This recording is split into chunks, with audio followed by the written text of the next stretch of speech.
Today, I'm going to show you how to find pricing information. And you don't want to miss this because pricing is the most important part of your bid.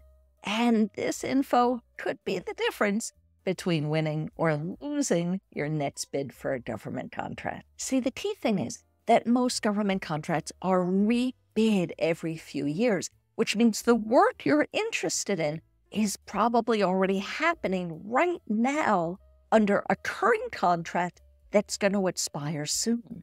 So if we can find that current contract, then you'll know how much the government is paying right now for the work you want to bid on. Let me share with you a quick story to show you just how critical this is.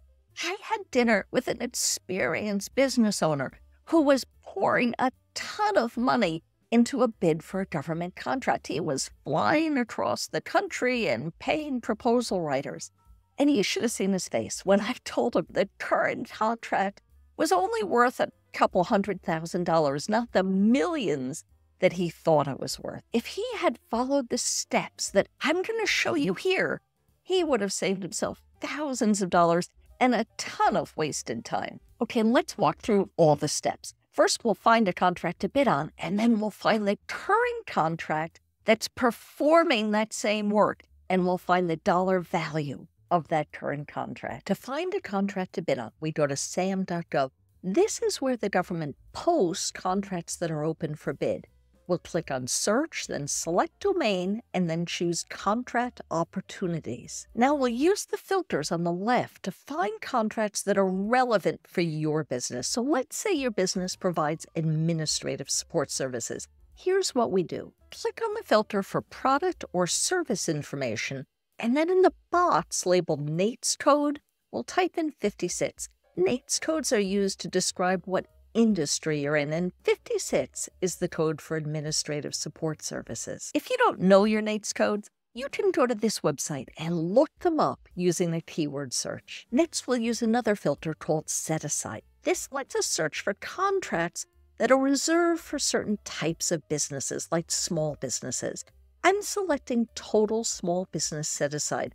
Now, the words can be a bit confusing, but what it means is that only small businesses can bid on these contracts, so you're not competing against big companies. Now, over on the right, we have a list of contracts that match our search criteria, so let's scan through these and pick one to use as an example.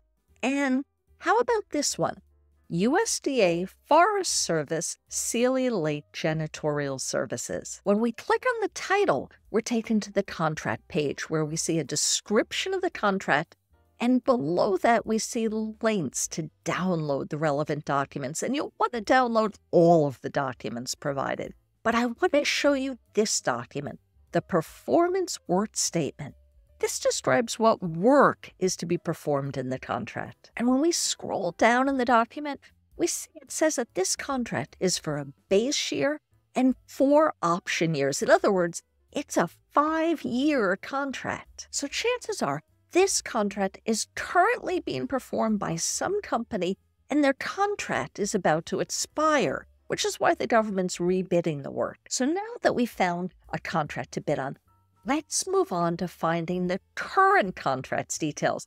And this is where some detective work comes in. We're going to use another free government website, FPDS.gov, to find out who's doing this work right now and the value of their contract. FPDS is the government's database of awarded contracts, and we'll use this search bar here to search for Sealy Lake Janitorial Services. Now we have a list of contracts, but we want to see the most recent contract. So over on the right, there's this box for sort order, and let's click on Date Signed. Now let's take a look at the first contract listed, and to see the contract info, click where it says View. And now we see the details on this contract.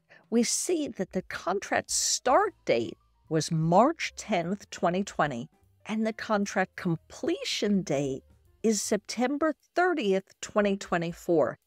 And we see that the total contract value is $47,352.42. We can also scroll down and see a bunch of other useful information about this contract. We see the name, address, and phone number of the company that currently has this contract. And if you scroll further down, you see even more information about this contract. You'll see a description, so you know you're looking at the right contract, and you'll even see the number of bids they received on the contract. So now we know that the current contract, which goes from March 2020 through September 2024, has a value of $47,352. Now, you might think you're done, but there's one more important step, and that's finding the scope of work for the current contract. Now, why is that? Because the work might have changed since the last time the contract was bid. For instance, the current contract might be for 2 people, but going forward, the government needs 10 people. Work scope sometimes changes, and these changes could drastically affect the price you bid. In our example, we want to see what work scope they were bidding on when they bid $47,352. To find this, we're going to go back into SAM to find the old solicitation and review its work scope. Here at SAM.gov, click on Search and then select Domain and then Contract Opportunities. Now in this keyword search box, I'm going to click on Exact Phrase and then enter the phrase I want to search for. I'm going to search for Sealy Lake, and I'm also going to search for janitorial. This will give me a list of contracts that contain both the word Sealy Lake and also the word janitorial. The results are here on the right, and we're only seeing the current solicitation because we need to do one more thing. We scroll down to the bottom of the filter list where it says Status, and we need to change the status from active to inactive because we're searching for an old solicitation. And now we see a list of 12 contracts that match our search criteria. Note that on this first result, the contract offers, the bids, were due on February 13th, 2020. So that looks like the contract we're looking for. The other 11 results are all older contracts. So let's click on the name for the first result to see its details. And then when we scroll down, we see a link to download the solicitation. That's this document here. So now we know the current contractor bid $47,000, and we can read the solicitation to see the work scope that they based that price on. And there you have it. You now know how to find out what the government is currently paying for the work you want to bid on. So go ahead and add finding the current contract to your bidding workflow. And if you're having trouble finding the predecessor contract, it's also okay to ask the government directly. Every solicitation includes an email address where you can submit questions directly to the government. We went through this fast, and we've only scratched the surface on what FPDS can do for you.